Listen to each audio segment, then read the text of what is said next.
Yo entiendo que el gobierno quiere, digamos, deshacerse de este problema en alguna forma, pero debieron haber encontrado una solución dentro del marco legal. ¿Se golpeó la democracia? Yo entiendo que no es... ¿Perdón? ¿Se golpeó la democracia? Carlos, mire, yo entiendo que puede que no sea conveniente que ella asuma la presidencia. Entiendo que no hay afinidad, entiendo que no se llevan, entiendo que puede ser un problema para el país, pero la ley, para bien o para mal, no se aplica ni por conveniencia ni por afinidad, sino en respeto al Estado de Derecho y a la seguridad jurídica. Entonces, es un golpe a la Constitución. Yo no quisiera personalmente que la señora Abad asuma la presidencia. Creo que no haría un buen papel, creo que podría adicionar la conflictividad que hoy estamos viviendo en el país. Pero desgraciadamente, nos guste o no, no se puede resolver este problema creando otro y atropellando la ley. El tema de la vicepresidenta es una sumatoria de errores, pero como todos sabemos, 2 errores no hacen un acierto. Seguro que fue un error escogerla de binomio, porque desde la campaña al parecer no tenían coincidencias entre sí. El presidente Noboa decía que él era de izquierda y la señora vicepresidenta Abad decía que quería privatizar hasta el Espíritu Santo, en la misma campaña, ¿no?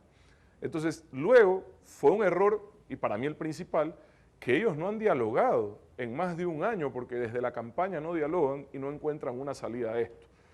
Por último, fue un error enviar a alguien sobre quien el presidente se refiere en términos tan peyorativos a representarnos en un Estado amigo como lo es Israel, a mediar en un conflicto tan álgido como es el conflicto entre Israel y Palestina. Dígame usted, es una ofensa tanto para el Estado de Israel como el pueblo palestino enviar a alguien a nombre del Ecuador a quien el mismo presidente considera corrupta. Coincido en el sentido de que no hay mejor válvula de escape del sentir popular que una papeleta, sin duda alguna.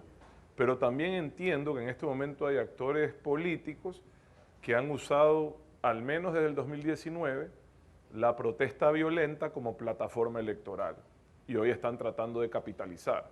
Entonces el riesgo de que esos candidatos quieran utilizar el malestar ciudadano para expresarlo con violencia en las calles y que eso les sirva de espacio de comunicación, porque así es como lo han usado siempre, de plataforma comunicacional electoral o proselitista, ese riesgo está latente.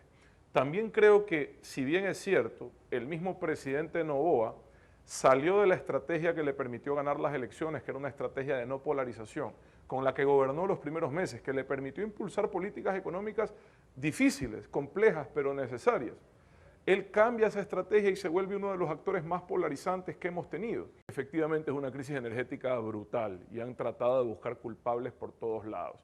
Quienes participamos en la elección del 2023 sabíamos que esto enfrentábamos y teníamos que actuar en consecuencia, sobre todo importando y trayendo nueva generación térmica para reemplazar el parque térmico obsoleto. Todavía no lo han logrado. Sí, dicho esto, debo de reconocer que esta semana han pasado 3 cosas que van a aliviar y que tienen que ver en gran parte con gestión gubernamental. La primera, el hecho de que han vuelto a reactivar Termoesmeraldas. Nosotros dejamos a Termoesmeraldas en 200 megavatios, no sé qué ha pasado, hoy va a volver a generar 110 si no me equivoco, que es bastante.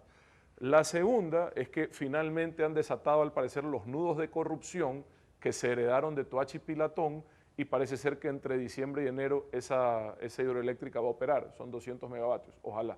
Y la tercera tiene que ver con las lluvias en Colombia que les permiten hoy a la generación térmica privada venderle al Ecuador 400 megavatios.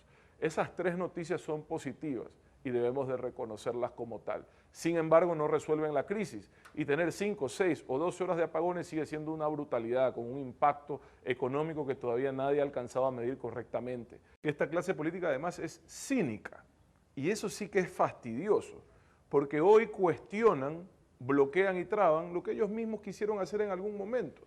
En el 2015, cuando estalla el modelo económico que habían implantado por 8 años, y se ve que es insostenible sin precios del barril como los venían teniendo y con el crecimiento del gasto público al nivel que lo tenían, ellos mismos hacen las gestiones para que Swissbank valore CNT para venderla, hacen las gestiones para vender hidroeléctricas, hacen las gestiones para vender pozos petroleros, de hecho vendieron un par de pozos petroleros o los concesionaron, y cuando otro gobierno llega y quiere hacer lo mismo, lo cuestionan, dicen que es inmoral, que es neoliberalismo, no sé, ellos lo habían empezado. Entonces, lo primero que necesitamos es que se acabe el cinismo y que reine la coherencia y la decencia. porque si no, no se puede construir ningún consenso. Con alguien cínico no se puede construir ningún consenso. Con alguien que miente, que está en esto por los intereses equivocados, no se puede construir ningún consenso, esa es la verdad. Lo que pasa, Carlos, es que no es solo una crisis energética, es una crisis energética sobre una crisis brutal de inseguridad en medio de una crisis fiscal extendida. Entonces es un efecto brutal cuyo mayor reflejo o mayor síntoma usted lo puede ver cuando revisa las cifras de remesas. Las cifras de remesas del 2024 van a ser casi el doble que las cifras de remesas del 2020. ¿Qué le está diciendo eso? Que claramente tenemos un subregistro de la gente que está escapando desesperanzada de su propio país, porque aquí no encuentran ni siquiera la seguridad de tener luz, peor seguridad. Entonces imagínese usted cómo no se van a ir arriesgándolo todo, poniendo en riesgo su vida, su patrimonio. Y eso es lo que hay que revertir. Y fácil evidentemente no es, y coincido con el doctor Hurtado, porque además no solo lo digo, sino que lo prediqué, lo trabajé, perdón, y lo hice, lo actué. Hay que tomar decisiones que son correctas pero impopulares. No hay de otra. Hay que tomar decisiones que son correctas pero impopulares para estabilizar esta situación.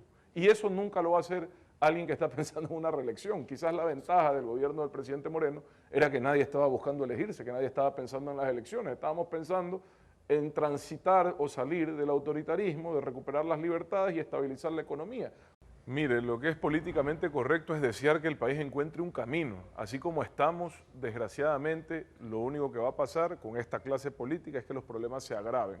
La gente está en un estado emocional, anímico y económico insostenible y necesitamos un liderazgo que nos oriente hacia el destino correcto, de respeto a la ley, de lucha contra la impunidad y de prosperidad a través de la estabilización de la economía, que nos permita creer que tenemos un futuro de esperanza que es el que nos merecemos.